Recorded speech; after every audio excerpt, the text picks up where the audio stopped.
Welcome everybody to another Horror Corner.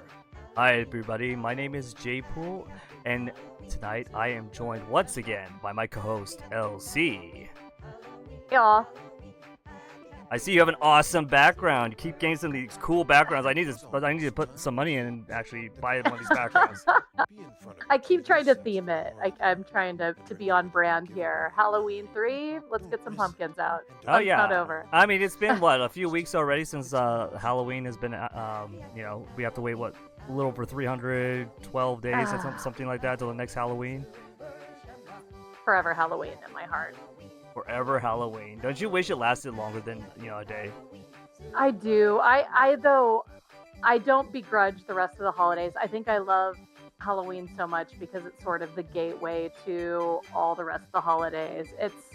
It's January 1st that, the fun really ends, right? And then we have nothing to really enjoy until the next go round. So at least we have a lot of fun coming up here. Oh yeah, definitely. So we have Thanksgiving coming up next week. Lots of food, turkey, and relatives arguing about politics. Fun times. Yeah, my favorite. Or football. Football and politics. Somehow they'll both get in there. Yeah, one's Yes. less dangerous than the other. It depends on your family. Somebody's uncle or cousin is going to get beaten up in the backyard, or maybe the front yard. Yep. And somebody's going to be arrested for it. Someone's gonna bring up something they shouldn't. Someone's gonna put on the wrong news channel. Exactly. Have you ever seen this movie called Home for the Holidays? Okay, I think I know what movie you're talking about. Did this one come out? It didn't. I don't think it had a theatrical release, but it's families that it's all about a political argument, and maybe 2019, 2018. No. It's earlier than that. This had actually Robert Downey Jr. was in this movie. He actually played a gay person. Oh, But this is like a feel good family movie? I would say feel good. I would say that it depicts the families in general, like almost like real families. Like you would get these like one side of the family, like looks like he has a perfect life with his wife and his children, but it's not so perfect. And then you have his parents, which they seem to be crazy, and the rest of the kids, want to take care of them, but they're like, oh, we don't need to, be taken care of. And then you have, a single mother with her daughter who's, in her late teens, possibly losing her virginity at a party, and doesn't want to meet up with the rest of the family. Anyway, so the whole thing is like it's all chaos, but it's like it treats the characters almost like real people, not like prim and proper people that you normally see in movies and stuff. So I enjoyed that when it's sort of like on a more of a basis of reality, kind of like what I like with horror. When the scary stuff for me is when stuff can actually happen. Right. Yeah, a little bit less Hallmark and a little more real for sure. There's a few holiday movies I think out that I was talking to a girlfriend this weekend about Love Actually, and weirdly she's never seen that movie. Oh. And I mentioned something about, oh, 'tis the season for us to all hate that one guy. It's just, I don't know what you're talking about. Watch the movie. You're the only person who's never seen that movie. But yeah, I agree. The scariest movies are always the ones where it's a little bit more sadistic, realistic, especially. Those are the scariest for me.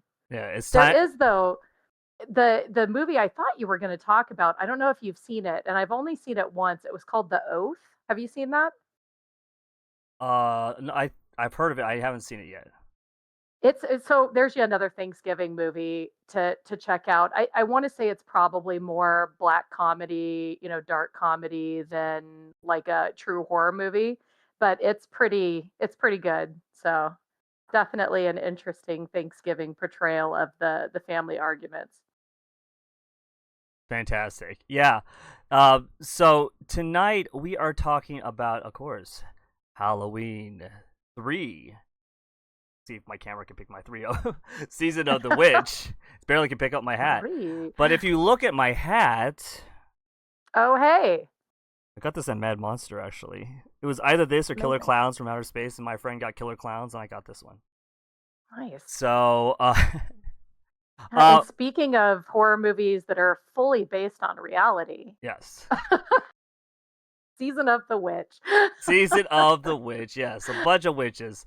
For a lot Mhm. of people that don't that haven't seen this or have seen it and got really confused because you had Halloween and Halloween 2, which are all Michael Myers, and then all of a sudden we get Halloween 3 season of the Witch.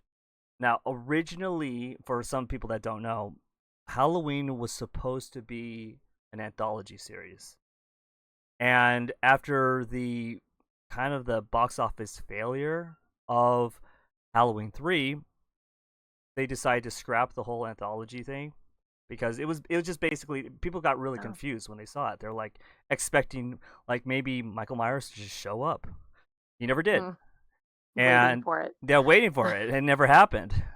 So uh, it did really poorly at the box office, and the studio's basically like, you know what? Just scrap the whole anthology thing. Let's just stick with Michael Myers. He's our, moneymaker, and that's how Halloween just kept going on with Michael Myers without being the anthology series it was set out to be. The people have spoken. The people have spoken, yes. So here I have from Screen Factory Ooh.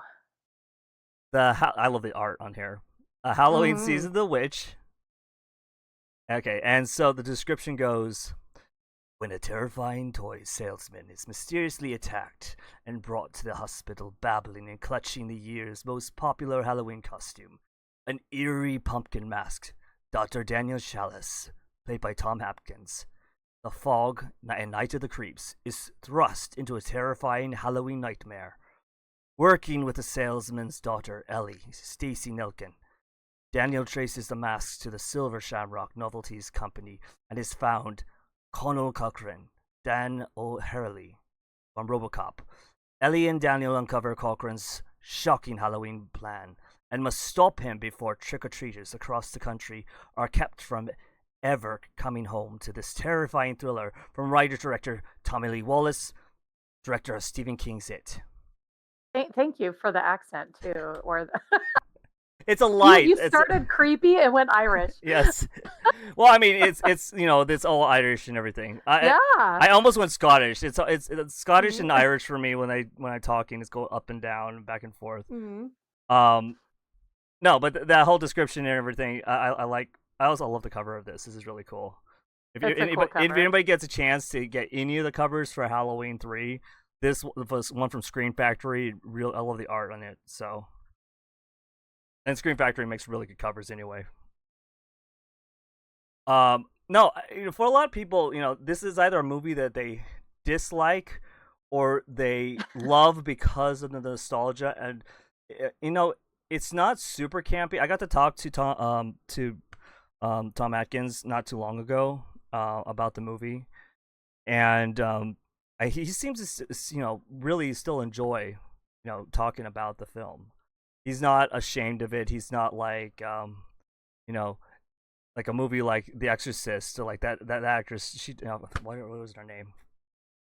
Linda Blair? Linda Blair. Yeah, my Mm. brain. I forgot Mm. her name. All of a sudden, no, but she doesn't like talking about that movie at all. In fact, she doesn't even like talking about her movie career. Yeah.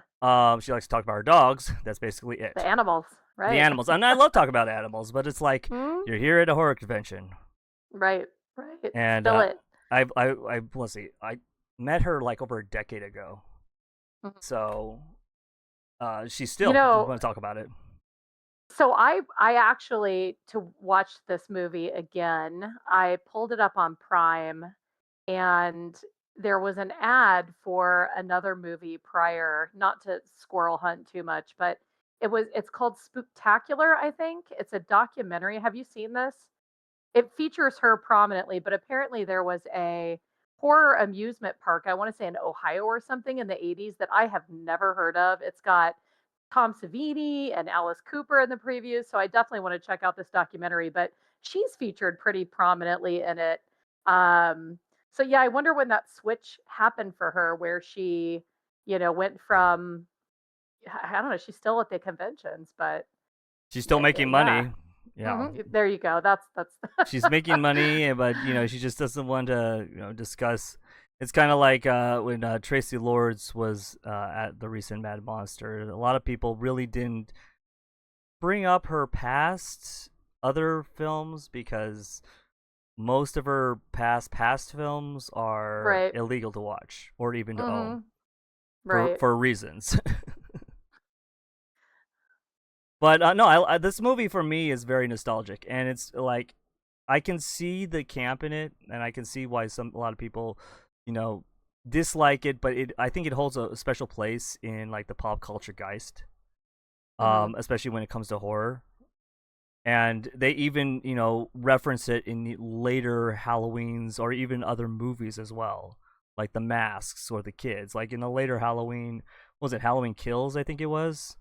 Mm. um Yeah, I you, think you could see mhm. kids running throughout the street, trick or treating with the exact masks, all three of the masks, like the pumpkin, the Easter eggs. witch, the Mhm. skeleton. It was like, wow, that's they tie it all the way back to Halloween 3, and I really Well, like that. yeah, and I think even, with this movie, sitting down and watching it in the way that I watch movies before we talk about them here, I just pay a little bit more attention to the details. And I've always found this movie incredibly campy, and it's not my favorite, but I'm paying attention to more of the details and seeing some additional Easter eggs planted even in this because despite the fact that it was, supposed to be that anthology that had nothing to do with Michael Myers, you still have some fun little weave-ins with this film as well. I read, and maybe you know the exact, because I tried to pay attention and I could never pick it up, but somewhere in this movie, apparently there's um, Laurie Strode's on the phone. Our girl is actually someone who is on the other end of a phone receiver at some point in this movie, but I couldn't quite find that element throughout. So it might have been maybe when uh, Dr. Chalice was calling in to, I don't know, maybe his ex-wife, but his ex-wife has a character in it. So Yeah. So what do you think of the horror elements in here? Like at the beginning, we get this person running down a road. We have no idea what's going on. He runs into this basically junkyard, and he's being chased by somebody, mhm. and he does a horrible job hiding too. He's like, Yeah, "Oh, can you see me? Nope. yes, Can you see me? thank you. Nope." It's like they Hmm. can clearly see you. Stop popping your head up. Right. And also, why are you out in the open? Exactly. Yeah, no, it's that fun goes all the way. It permeates the entire movie, those sort of things, and that's one of the reasons why when this movie comes up, I'm always a little begrudgingly, okay, yeah, sure, let's sit down and watch it. I've seen this movie, I don't know, dozens of times. Um, but yeah, no, the horror, nothing in this movie is scary to me, at all.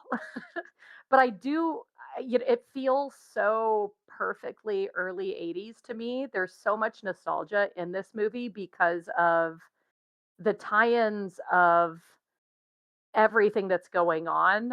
Stonehenge. Stonehenge was a constant. Stonehenge was as much of a topic of conversation when I was growing up as like Evil Knievel. I don't know why. Evil Knievel, Mr. T and the A Team, and Stonehenge were probably discussed once a week in my group of friends. So you've got Stonehenge in it. You've got robots. Robots are cool and scary-ish. I don't know, but not horror-wise.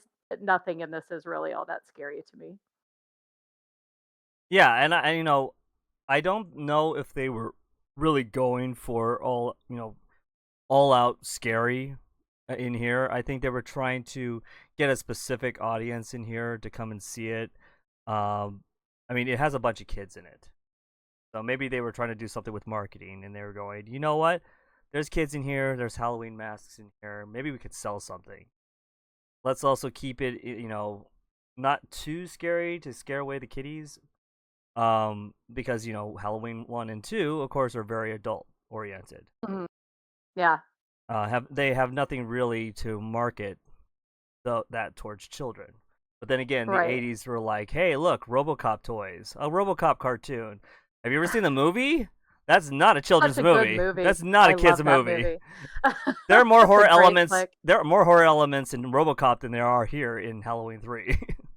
You know what I think I'm actually going to do after this record? I think I'm going to go on a little deep dive and see if I can find the original trailer for this movie because it would be interesting to see how they were really advertising it. It definitely had, sort of a, post public outcry of, hey, we want Mike Myers and we want him now. I think it did okay at the box office, but it still ultimately was pretty hard panned to the point where they went back to what works, right? But it would be interesting how they marketed it if they really told people that this was going to be a different movie, or if they sort of rode that same wave of Halloween, from the makers of. Yeah. And I mean, the music kind of feels the same in certain ways. It's got a great, of that era soundtrack. Um, and same team putting it together. So I wonder how many people went into the theater fully expecting to have that type of experience and walked out with this more, as you mentioned, a more family friendly. I I don't would know say if that's family correct friendly. I either, would but say more of like mhm. family camp type of Yeah. friendly. Hmm. This Hmm. is movie is also produced by Deborah Hill and John Carpenter. Music done by John Carpenter and Alan Haworth. And when you hear those names, at least like Deborah Hill and John Carpenter, you're expecting scary. You're Yeah. expecting, you know, um, boogeymen that will give you nightmares, not scientific witches. Yeah. Scientific Stonehenge stealing witch the Halloween mask factory. There's a Yes, lot going there's on. there's so much going on. It's like watching Stepford Wives and realizing are they robots? Are Right. they clones? Wait a minute. This movie just switched halfway through. I have no idea what's happening. I will give it to this film though, for as much as there is going on, it doesn't it it comes together pretty well.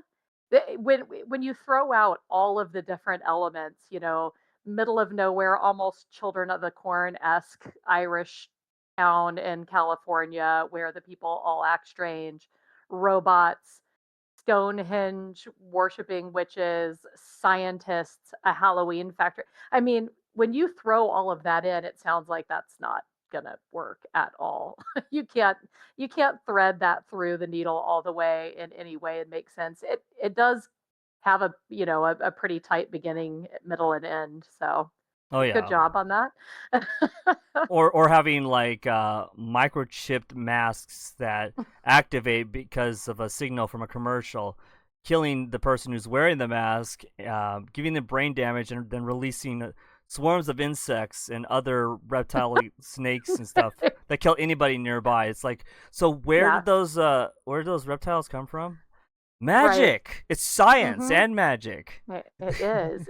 It's amazing what happened. And there again, another 80s nostalgia. There was nothing scarier in the 80s than snakes and maybe quicksand. I'm surprised quicksand didn't make it into this movie, but yeah, it has those, kind of what was cool horror for kids of the 80s. So I maybe that's a little bit of its a tiny piece of its cult classic status.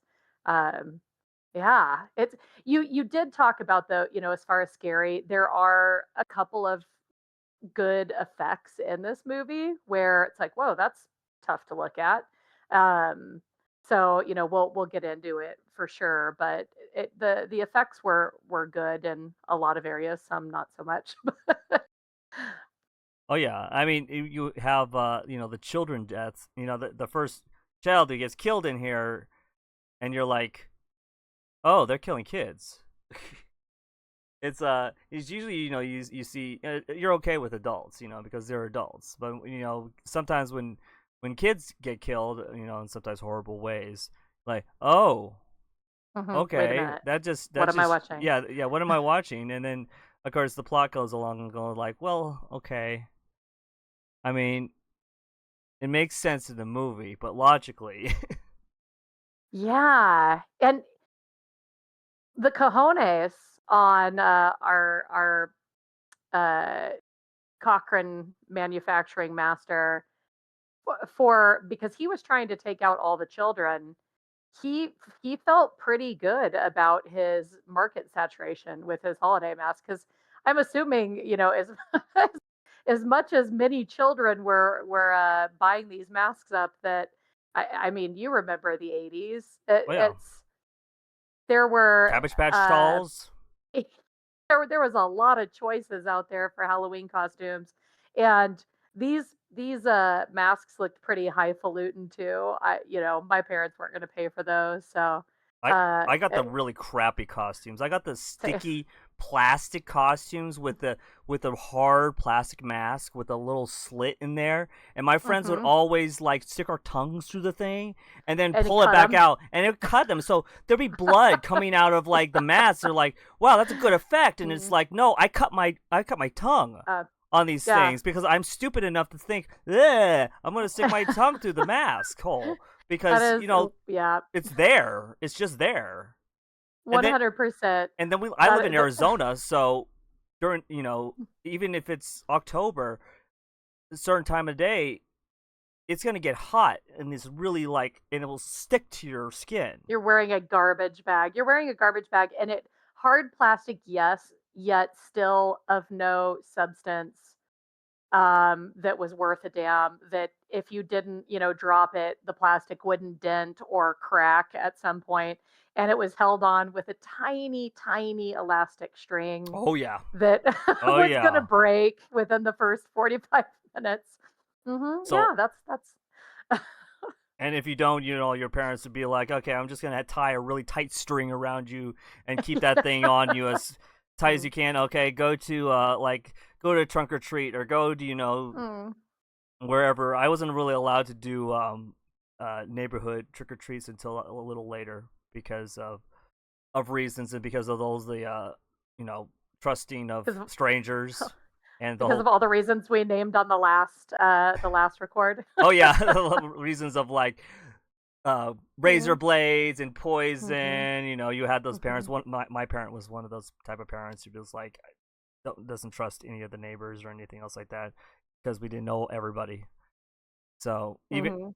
but I did like going like when I was able to go to the neighborhoods and trick or treat. My friends and I would always try to get one of our friends' parents to drive us to like the richer neighborhoods, Right. and Yeah, where they so had the full-size where they candy got the bars. full, not just full size candy Mhm. bars, but full size like Skittles. I always try to go for the Skittles or the Mhm. Okay. Starburst. I was like a fruity person more than chocolate, so Mhm. Mhm. Thank you. I just want to thank you for bringing up the tongue thing because that's a memory that had left my brain and it needs to come back for sure. So I actually felt that when you described that. It's amazing that kids of the 80s even have tongues that work anymore after those masks and otter pops. I mean, for real, we're lucky. oh yeah, I mean, there's things like that came out of the 70s. You're like, how did people like are still alive? You got clackers and everything. With it's just a string on with two steel balls connected to each other. You're like, Yeah. how are they come home from school and friends' houses with black eyes and busted teeth and you know stitches later, and you're like, how did you get in a fight? And like, no, I was doing this. Yeah, clackers. Clackers, and and there's so many things in the '80s that we look back and go, how did we let our kids do that? But then again, our kids actually got out and did stuff. These days, Yep. we have to literally drag our kids outside to actually do something physical, and then we wonder why their immune system is horrible. Right, right. Different dangers for sure. Now our kids can actually fully take down the entire family unit because they're busy messing around online. Whereas kids in the 80s, we just disappeared. Yeah, I mean, Which, if Cochran did his thing today, he would have such an easier time getting oh, people involved. yeah. He would just make an online social media account and Hmm. get people that way. and Yep. that would be Yep. so much easier than what he had to do, to market all this stuff. I mean, he probably made millions. They sold a lot of masks across the Yeah. country. Apparently. Yes, I mean, a whole factory of boxes just going through, just being shipped everywhere, and it's like, okay, but now you could just easily go like, oh, okay, well, just mark it on Amazon and just send it out, and it's a lot easier. And then you make a social media account and be sure to log in to your Facebook or your Instagram or your X, and Yeah, TikTok. Do a sponsorship TikTok. with Fortnite. Yeah. Love it. Ah, But yeah, this movie. It'd be interesting if somebody were to actually remake this film, and actually go more for the full horror effect that this movie really doesn't have, because yeah. it's like really campy in that sense. But like I said, it still is very nostalgic for me every time I go back and watch it. It's older than me because it was released in October 22nd, 1982. So about a little over nearly 3 years older than me. I'm nearly 3 years older than you. But you look so young. Oh, thank you. You're getting the no makeup look tonight too. Sunday record. Well, should Sunday. we should we get into it? Should we talk about the plot? Yeah, definitely. I mean, we I went mean, we over kind of we kind talked of about over it. everything. Yeah, we literally a little bit talked about a bit of the plot when I read the description of the back of the box. But would you like to go ahead? Yeah, sure. I mean, sure. Yeah. So yeah, we start out like you mentioned. We have the beginning. We have the toy maker on the run, hiding in not a great way. Hiding as conspicuously, as when you tiptoe in front of a room full of people to not be picked out of a crowd. And he is trying to escape. Kind of FBI looking guys, which we find out are robots, um, and winds up coming into a gas station area, which brings my favorite character of the movie in originally. Honestly, the gas station worker is the coolest guy in this entire movie. Um, and eventually he's taken off to the hospital where we meet our main character and hero of the movie, Dr. Chalice, who is this guy. What movies did you mention he was from? Oh, which one? Let's see. Dr. Chalice. Oh yeah, Tom Atkins. Yeah, Yeah. Hold yeah. on a second. What did I say? Um, Night of the The Creeps, I think. Fog and Night of the Creeps. Yeah. He is such a, like, Burt Reynolds looking he's super cool character. He instantly makes me, not be scared in this movie, though. His character is just he's the fun-loving, doctor with a potential drinking problem who's divorced and hits on, all the nurses. So he comes to the attempts to come to the rescue of this guy who's escaped these folks. He's got his pumpkin jack o' lantern Halloween mask clutched in his hands, and he's trying to whisper out these warnings to everybody in the hospital. And when our good doctor goes to take a nap, uh, the um, the robots, the robot FBI looking G-men incognito guys come in and take him out. I did. I see. I already goofed it up. You're so much better at this than I am. We skipped over the first part where the doctor comes home, and the only reason I want to bring it up is because it introduces us to one of the core things of this entire movie, which is the damn theme song for this movie. And there it Eight is. more days Yeah. to Halloween, Halloween, Halloween. Halloween, 8 more days to Halloween, Silver Shamrock. Yes. Yeah. If you watch this movie, be prepared to have this earworm for a minimum of 72 hours. It's funny because this movie played twice in our house this weekend, and my family knows this theme song from Halloween's of yore. I'm like, why are you watching this twice? And why is it going to be stuck in our heads? but you can see that this, the kids, they've got their masks, the doctor's kids. Mom had bought the special masks, and right when they hear that theme song, they run and sit in front of the TV, and you kind of hear this voiceover that's like, "Kids, go out and get your masks, and stay tuned this Halloween for a very important message," or something of that nature. So it kind of sets the scene for what's to develop. Um, so yeah, we're in the hospital. The poor guy who was trying to escape has died, and his is this when his daughter shows up? I think so. I'm trying to remember. Hold on a second. So his daughter Ellie, she comes into play, and of course she's young and beautiful in a very 80s way. She's very um, low key Pat Benatar. Put Yeah, together Pat Benatar. yeah. And yeah, so the investigation begins trying to figure out, what's going on with this. So we find out from the daughter that her father runs a great hometown drugstore where they sell these masks, and he is apparently a guy that's all about the children. He, lets the kids play with the toys in the aisles just like she used to do when she was a girl, and got to get to the bottom of this. So the mystery takes them out to is it Santa Mira? Yeah, Santa Mira, California, which they kind of allude to being up the coast, and it's a small, quaint Irish town where everybody basically in the town is of Irish descent. Every store name, every bar, every motel, the factory itself, Silver Shamrock, they all are, I'm from good Irish heritage, so we like to say in our family we're of the mix and O's, but everything's an O'Donoghue's or a Rosie's or so we've got all of these great names, and the townspeople are strange. They're all Very they're culty. all on the watch. Oh, they're very culty. They're It very feels culty. very, yeah, children of the corn looking out the window as they drive through.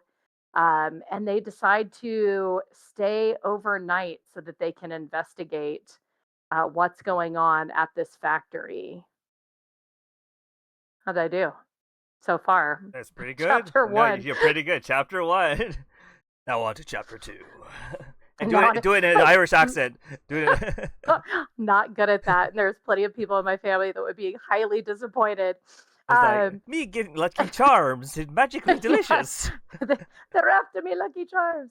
Yeah, so then we have a lot of really fun characters that come in, and I won't be able to remember the names, but we have the woman who is the highest.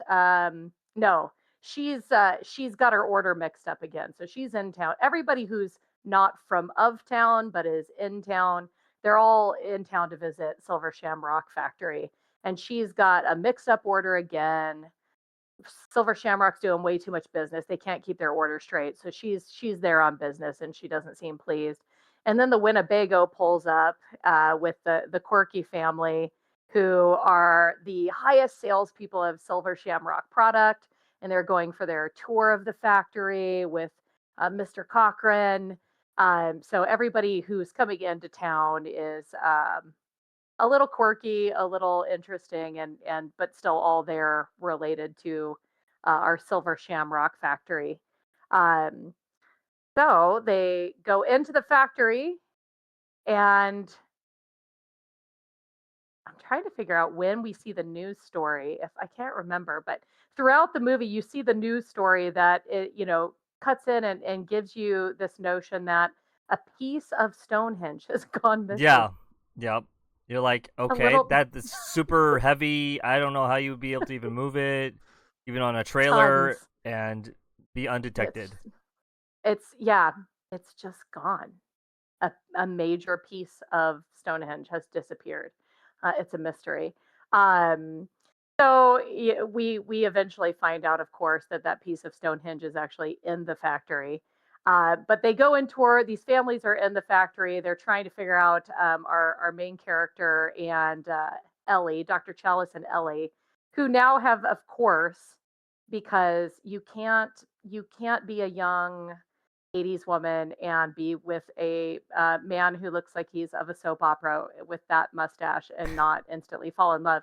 They've now developed a relationship.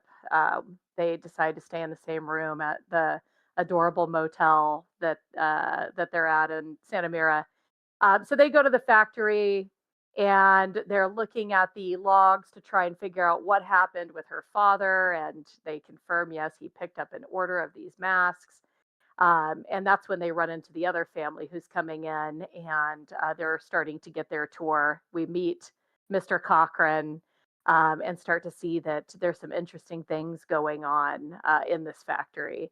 Um, yeah, now we're getting behind the scenes look, and we're starting to get into some of the creepier side of things. Um, During this time, while they're in Santa Mira, we have the woman who I previously mentioned who came to town rather irritated. She dies a really not great death, and it's one of the better sort of. I wouldn't call it I guess it's uh, a there's no real effect to it other than just the mask itself or the makeup. But it's pretty gruesome. You've got kind of a teeth situation, kind of missing lips, concave face. Yep. Some of that was pretty gnarly, pretty cool. What did you think about just the general effects and makeup in this movie? I've always enjoyed like practical effects. So whenever you can get, and remember this is 1982, so there really wasn't such thing as CGI back then. So they had to do what they had to do for what they, at what they had at the time. And I think that effect was pretty cool. It was not the most gruesome thing you can ever see in a horror Right. film, but you know for what this movie is, I think that you know it's pretty gory in that sense. Yeah, I thought it was pretty cool. It's of it being not really a scary movie. That was one of the better parts of the movie for me, since that's why I'm tuning in. Um, we have shortly after this, we have the you had mentioned the death of the child, which is the kind of annoying son. He reminds me a lot of the kid actually from Trick or Treat that we were talking about last week. Just that typecast. We need to get a really annoying kid in here. So maybe that was the trick of horror movies. Get an annoying kid to kill so people feel less bad about Well, in Trick or Treat, we got an annoying fat kid, so it was like you know what, he fucked around and he found out. So Yeah. Maybe this is a trope I haven't spent too much time thinking around, but I'm gonna be on the lookout for it for now on. If the kid dies, was the kid annoying? Um, but he definitely they our main hero and heroine watch this sort of test run of these masks, this grand scheme of Dr. Cochran's play out, or Mr. Cochran, where they're in this simulated living room, and that amazing theme song set to the wonderful child's tune of London Bridge plays again, and we see the child's head kind of concave in. It's pretty gruesome. And then, as you mentioned, we get a great, varied um, reptile and insect display immediately following, which I I would be very scared if suddenly there was a rattlesnake in the room. Um, but yeah, the mother and father get taken out after the child is killed by all of these reptiles that come from the mask? Question mark? Maybe I don't know. Our magic, imaginations, magic. magic. I That's mean, right. they use Stonehenge for that reason. So Right. So now we're on to the plot, right? Now we know what Cochrane's grand scheme is, and our good doctor has got to stop this madness before Halloween and that commercial and that message that all the kids are learning about happens. So we have our Ellie and Dr. Jealous. Chalice. They're on the run. They're trying to get through the factory. They managed to get a bunch of the silver shamrock chips, which are it's the logo. One of the more realistic parts I thought of the movie, because you're thinking about how are they going to put chips in a rubber plastic mask, but it's actually the logo. They get a box of the chips and manage to throw them down into the robot workstation area, and that winds up zapping all the robots, which was a pretty good move. Um, and then as they're running, we see that Ellie gets kidnapped Yep. by the robots. So Ellie's taken away. Dr. Chalice tries to save her, and I'm gonna skip through a bunch of parts, but eventually we have he gets Ellie, and they're in a car and they're driving out of town as quickly as possible, trying to get out of Santa Mira. And he knows he has to warn some people. He's got to make sure that everybody gets saved, and that's when Ellie starts looking at him a little strangely. And oh no, we find out Ellie is no longer Ellie. She is also now a robot. And this was one of the funniest parts of the entire movie for me. Ellie took a beating, but she just kept coming. She was like the Energizer Bunny. There's a good little match, a good little fight between our doctor and the robot, and she keeps coming back after him. And then eventually he's back in the car, but Ellie's disembodied arm and hand attack him one last time.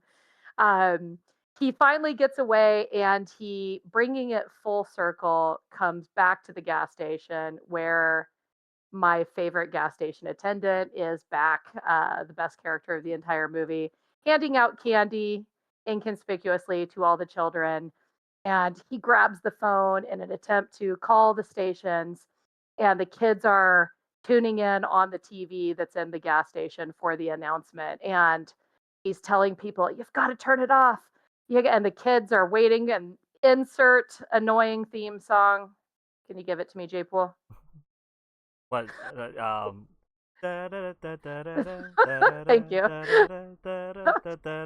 Silver Shamrock Silver Shamrock. and And it's, Crush. yeah. Hey, kids, which is also a very 80s voiceover.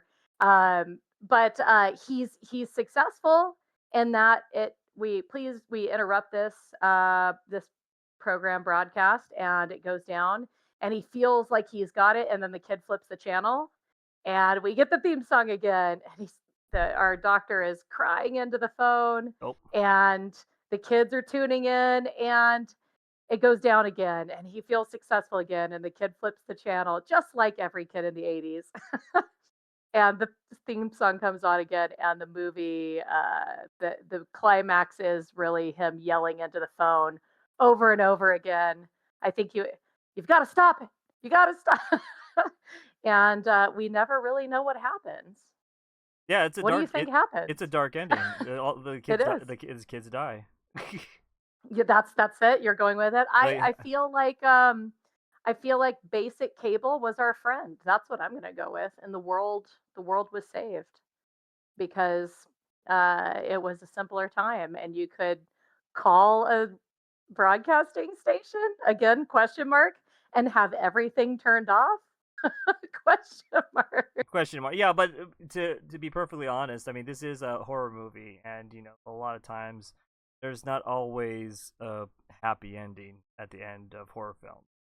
You may, Yes. like Yep. we know in like Dawn of the Dead remake, where you think they're okay, they're on a boat, they're safe, they're going to an island. Oh no, the island is filled with zombies. That's the end of Dun dun them. dun. Sorry. So yeah, you can look at it, and close your eyes and make believe everything is happy and okay, but all was in vain, when you think about it, because even in the 80s, there weren't unlimited channels like we have today. Like, we have thousands of channels now we can turn at, and they were like, there's nothing on. Yeah, right, And it right. was like, I might as well just pay for streaming, which is basically like paying for cable. Hmm. Um, Where all maybe you maybe do is just more, add maybe things to your more. queue. Yeah, and never I watch have them, amazing, yep. I have amazing queues, but yeah, I spend more time adding stuff to my queue than actually watching movies. It's hilarious. and just watching Yeah, stuff in Shutter. You're like, I have all these other channels, all the other streaming stuff, mhm, and all I watch is Shutter. yeah. We were talking before we started recording today about, growing up, and I grew up in the greater Seattle area, where at the time the area that I grew up in was pretty rural, and we didn't have cable out there. We had, basic channels and loop antennas. So I feel like I may have been saved in this account. I feel like I might have, or perhaps not, because I didn't have MTV automatically programmed, and I don't think Cochran had MTV money. He was doing pretty well at Silver Shamrock, but I don't think he was doing commercials on major cable. I don't think So MTV existed around this time. Nintendo didn't even. 82. Yeah, Nintendo didn't even exist around this time. So as the NES came out in '85 in the U.S. So, Did MTV start? Well, RIP MTV, by the way. oh yeah, August R.A.P. August 1st, 1981. Okay, so it was. So It was it was 1 year, just one yeah, year. But I don't think a lot of people would have been watching it as much as right. it didn't really take off till a little later. Probably as many people were watching it at the time this movie came out as were watching it this past year before Yeah. it went off the air. Well, I mean, I mean, there's no point of it anymore. We have Right. we have online, we have YouTube, we have that's how Mm. people get their music videos out. Things I miss is like TRL, where you actually get, call in and vote for your Hmm. favorite Oh video, and yeah. then you'll see who gets number one. Uh, Unplugged. Unplugged. New music, yeah, Yeah, that you weren't getting. Yeah. just stuff that, Yeah. before YouTube, before online was a big thing. But here we have, like, in early '80s, we have, the kids are they're sitting at the television. If it was like 40 years before, they'd be sitting at the radio. Yep.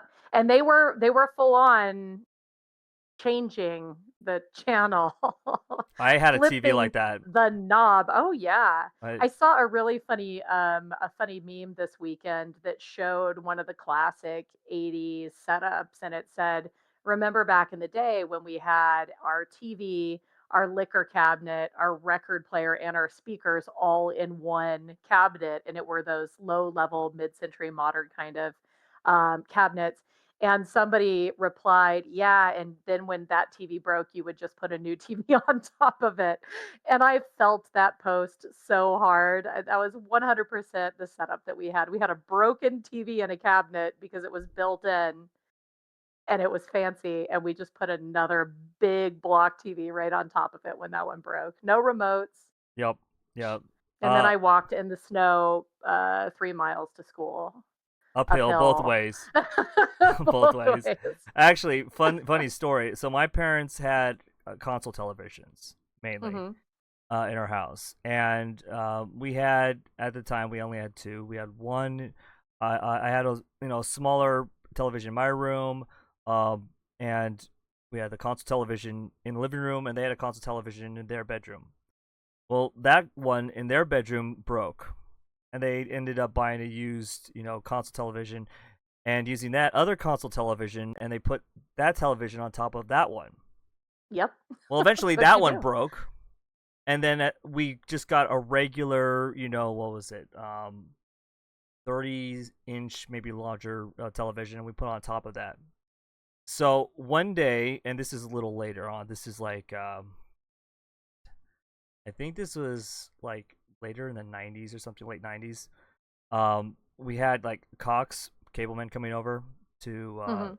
do something at, you know, plug in a bunch of stuff for the television, and they go into the room, and I swear I'm watching him like walk into my parents' room and just stand there and look, And and awe. like, you can't believe that he's going to have to plug all this stuff into the television on the top, when there's two broken, you know, televisions below It's it. your own Stonehenge. It's like, and every time you walk by the thing, you couldn't run into it because it's at the end of the bed, and you just didn't want to knock them over because they're just Man, balancing on top of each other. I remember moving, when I moved out of state for the first time by myself and got, to my apartment and had to hook up my TV, my probably maybe a DVD player, maybe still a VCR, my stereo cabinet. Oh yeah, with like the 4 or 5 different chunks, wired speakers. All kids will never know the pain. I mean, that was hooking all of that stuff was straight up like a 2 hour endeavor. Just sitting behind it, attaching wires and seeing if things worked. Oh, loving the Bluetooth. Thank goodness for technology. This movie, that's, kind of one of the backstories, right? There's a lot of different plot lines, of course, but it's mass consumerism, technology, Yep. um, these two plays of society evils or what disasters await us. Um, I guess we made it through the analog days pretty well. Um, but I do think, like you said earlier, taking this movie and redoing it, please, whoever is out there and thinking about this, don't go camp. I mean, maybe do some camp tie-ins, but this movie really, especially in today's day and age, has an opportunity to be a really scary horror movie, which would be pretty cool. There hasn't been anything really done like this again since this movie came out, so why not? Yeah, we've never heard of technologically, scientific witches. It's always going back to like the old witches, like Agatha all along. Just Mhm. like they have magic and they fly and they show their abilities. Not like they're in lab coats and they're walking around. Also they're trying to market to the public somehow to get out stuff so that they can sacrifice their children. Right, right, exactly. Well, and, I think too, I've had some conversations with friends about this in the past. The whole, Halloween Part 3 being this movie, if this would have been Halloween 2, do you think Halloween would have become an anthology with different Halloween installments every year or 2 when they came out with a new movie and it would have made it? Yeah, I think it might have had a better shot of being an anthology series if the Michael Myers or Mike, he said Mike Myers before. Michael Myers. Mike Myers is a different mask. We go back. We It's go it's it's it's Mike like and I, we go way back. it's like Baby Driver when they're like, "I told you to get Michael Myers masks. This is Mike Myers." And they're just like these Mike Myers masks. I love it. It's like, okay, we're gonna rob this truck with Mike Myers, but I want it to be Michael Mm. Myers from Doo Halloween. doo doo. And he's like, these are Halloween masks. It's like, okay. It's great. Mm. um, yeah, Edgar Wright is funny. Um, so we have, an interesting film with, interesting themes here, like we said, like a consumerism and, Mhm. um, sort of, I would say, because it's more like almost like a religion for them. They're Mhm. doing this for ritual reasons and everything. We have sort of a very culty vibe in here, Mhm. and uh, that whole town. Basically, you go in, you're like, "There's something wrong with this town." Right, right, for sure. People know what's It going on in this town a little too much, and you're like, they're just watching you the whole time. You're like, well, I I'm out. Personally, for me, I'd be like, I'm out. yeah, yeah. I've seen well, it's because I've seen too many of these movies that if I went into a town like that, I would instantly turn the car around for sure. I think they do a good job with the idea of the, mass consumerism. That is so well done in this movie, actually, with from that first scene with the kids with their new masks. Dad came home. Dr. Chalice came home. I think with the masks that you and I were talking Oh about yeah, earlier. the really hard plastic The masks. crappy What was it like? Were there clowns or something like that? Or I I forget what don't they're. even remember. So, or I think the daughter maybe had a cat, and maybe the sons was something like a ghost or something. But The the kids were mother. like, "No, Dad, Mom got us the cool masks," and they grab the masks and run over, and that theme song plays. And the '80s were a great time for really marketing everything to kids, and I think we learned a lot of lessons from that. But this is they do that really well in this movie. I think that if that would have been more of the overarching, and if the only theme, maybe maybe not as many additional wild themes. I think I perhaps would have liked this movie a little bit better, but yeah, it's definitely a cult classic. It definitely is something that I watch, once every couple of years, sometimes 3 times in one year. Yeah. So what is? Go Oh, ahead. no, back to quickly like marketing and everything. Like the Hmm. 80s and 90s, in my opinion, were some of the best years for commercial marketing to children. They Oh had yeah. they had television and movie tie-ins. They Hmm. had A really good. cereal. They had catchy jingles. Hmm. To the point where you're like, and especially when video games started coming out, when the NES started becoming a thing, and then the SNES in the 90s, Sega, you know, on and on and on, until, children's commercials are almost no more anymore. Nobody really watches commercials. They have like Hmm. ad blocker. Oh yeah. But I mean, there are so many commercials when you think about it from the '80s that anybody who grew up in that time instantly know, like, where's the beef? Like yeah, everybody knows. So yeah, but you're right as far as everything had a theme song. Everything, they really um they made the movie. Well, they made the movie, they made the toy, they made the comic book, they made the candy. It just every single big ticket item hit the stands in every way possible. oh yeah, or you like Teenage Mutant Ninja Turtles. You had the comic book first, and then you had what was it? I think they had the I cartoon have, and then the movie. I have And something really cool for you. yeah, what? I have a treat for you. Okay. I know all the words to that theme song of that the the TN, TNMT rap from the movie. We'll do that after the record. Okay.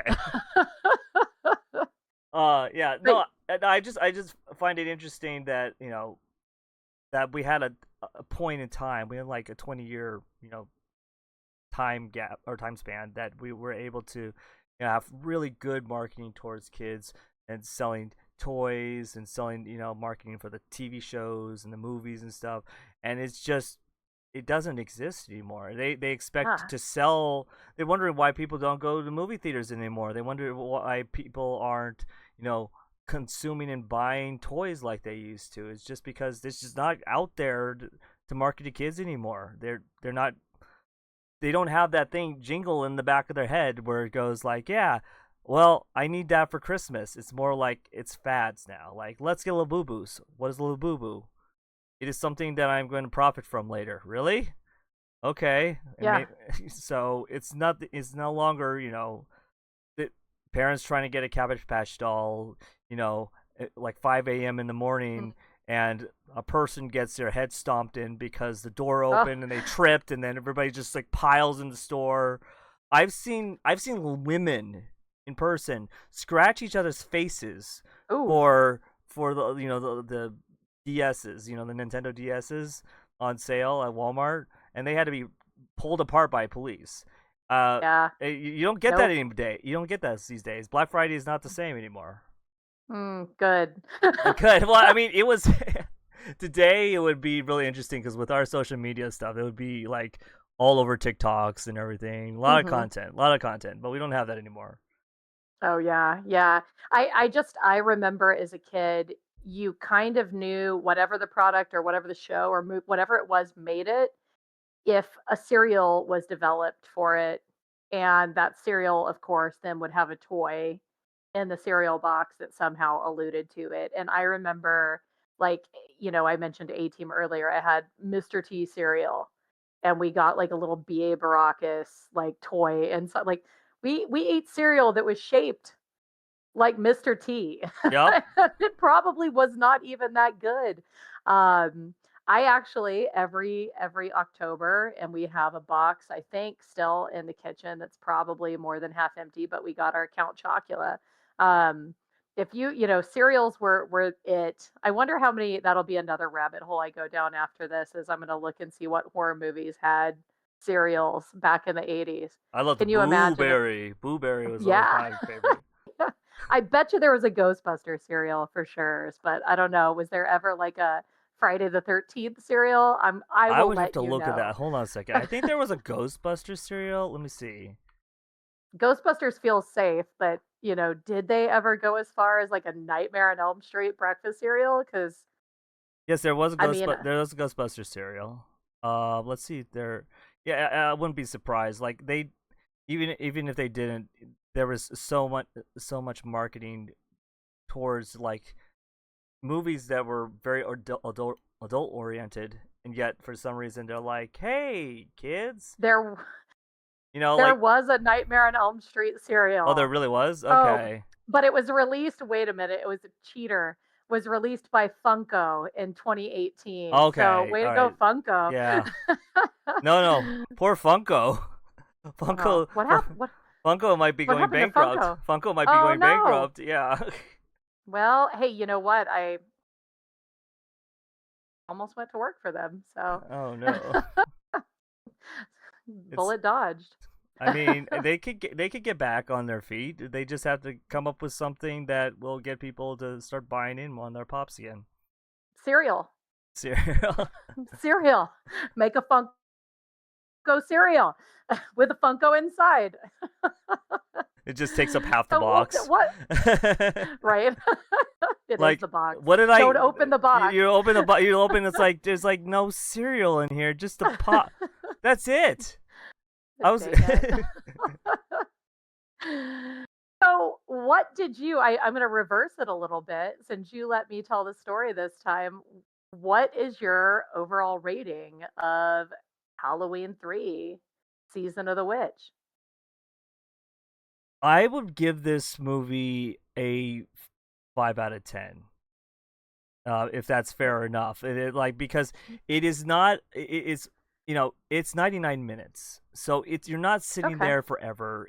It's, it might be at some points maybe 10 minutes longer than it should be. It would true. work. I think it would work well at an 88-minute mark and everything. Mm-hmm. But it's 99 minutes. It's not super long, but you do get moments in there where you feel like the editing could be a little tighter, Mm-hmm. and the pacing could be a lot tighter, and uh, definitely with the camp and everything, it doesn't help for people that are like serious horror fans and are expecting something like a Halloween with Michael Myers, not Mike Myers, Michael Myers. Mike. Mike Myers would be interesting. To say, donkey, I'm an ogre with layers. Um, but yeah, I would really love to see a remake and see how what somebody's vision like modern day would what it would look like. But for this film, like I said, I give it a 5 out of 10. I think that's for me that's a fair assessment for this film. Even though I am nostalgic for this film and I like watching this film on a yearly basis. And like I said, if you ever get a chance, put it in your collection. Get the Scream Mm-hmm. Factory edition because it's really cool, and also they do some really good cleanup on the film as well in here. Oh, nice. All right. Well, I I I'm I'm going to give it a 2.5.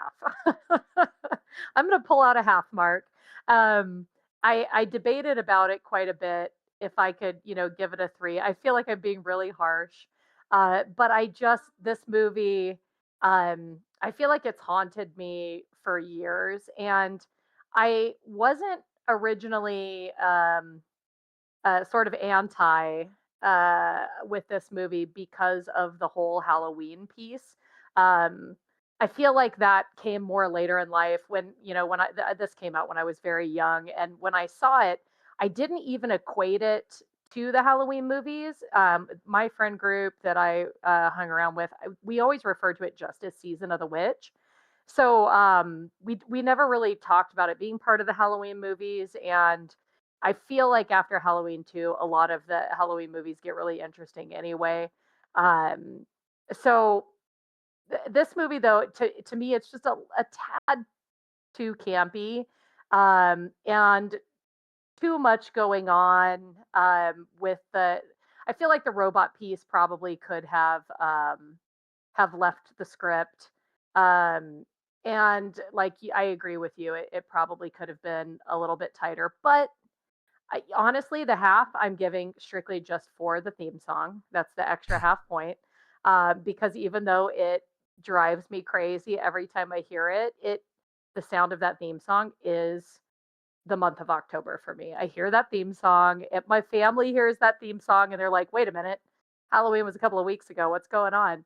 And I think it's kind of a special thing for people that are in the horror community and love horror movies to hear that and recognize it, because there's a lot of people that have no idea about that theme song in this world, and it's sort of a fun little shared thing, little shared secret in the community. Would love to hear that, over the loudspeakers at Mad Monster sometime, and just see everybody smile about it. But yeah, at the end of the day, I do watch it, probably not every Halloween, but it makes it in the rotation every couple of years. Um, just a little too campy for me. Uh, but yeah, it's still a fun watch, if you have never watched it. And now I even probably respect it a little bit more than I used to, with all of the, as you mentioned, all the Easter eggs that are coming out in some of the newer movies. And even just watching it in more detail this time, I saw a lot of things that I didn't recognize in past years when I was just watching it for pure entertainment. So, a fun watch for sure. Yeah, definitely. Speaking of the Silver Shamrock jingle, 2011 French supernatural horror film called Livid actually briefly has the Silver Shamrock jingle. So there's like, something in there for people that were fans of Halloween 3 to be like, wait a minute, I know that jingle. The jingle's in here, and it's even though it's a French horror. I think I'm going to switch my phone ring to that next year. That'll be a good time. Maybe I'll switch it tonight. We'll see what happens. You were like, wait a minute, it's almost Thanksgiving. Why are you switching to Halloween all of a sudden? Well, and speaking of Thanksgiving, when you were talking about Black Friday and the melees that used to happen, it reminded me of that fantastic movie that our friend Eli Roth finally breathed life into, from that initial sort of concept commercial. Um, so I think we should put that one on the docket for our next episode. Oh yeah, definitely. Talk about even the trailer that was in the Grindhouse films that eventually became a movie. Absolutely. Great watch. Everybody watch along, Oh and yeah. have your own opinions next episode. All right, and definitely this episode will include a snippet of the jingle at the intro of this episode. So Please do. One enjoy.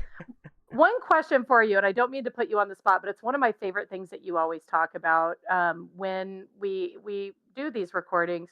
Do you happen to know how much they made on this movie and how much was spent? Yeah, I do. The budget was actually less than 5 million, so about 4.6 million, and they made $4.4 million. So they Oh, made more okay. than their budget. So they actually might have, with probably marketing and the budget of the film, they probably broke even, around even, Okay. or maybe a little over. But still, 14.4 million, even in '82, isn't a lot of money when they're Yeah. expecting to breathe life into this franchise and create a an anthology series. So the studio's basically like, nah, you know what? They Stick want to that what. Michael Myers money. Yep, they want the Michael Myers money because that's what sells, not Hmm. creepy Halloween masks. And they had a whole set of stories they were ready to do, and just stuck with it, Michael Myers. Man, in a parallel universe, if this would have been number 2 instead of number 3, can you imagine Carpenter coming out with a cool movie once every couple of years themed around Halloween and every one being a different story? We might have been better off. I don't know. Like I said, there's a bunch of Halloween movies in there in the middle that are, largely forgettable. So, Well, anyway, we definitely gave our rating for this film. It has been a few weeks since Halloween, so we're in the mid of November, at least when you're listening to this or watching us. So that is our review for Halloween 3 Season of the Witch. I would like to thank once again to LC for joining me for this review, and also taking the reins on the description. You basically spoiled the whole film. Every little detail. Now they don't have to you're watch welcome. it. I mean, 82. Come on now. I won't do this if we do Frankenstein or, one of the other new. We will not tell the entire No, don't story for spoil Thanksgiving. Frankenstein. That is a masterpiece. Did you watch it? I recently watched it, and I personally thought it was better than Nosferatu. Okay, okay, okay. So that's all I'll say right now.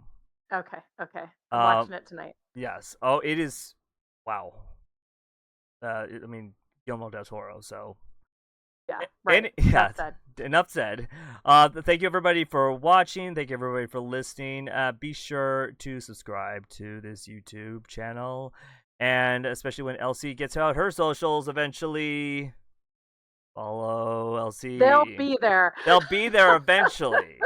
They'll be there eventually. And follow me on TikTok and on Instagram and X at Gernerd Corner.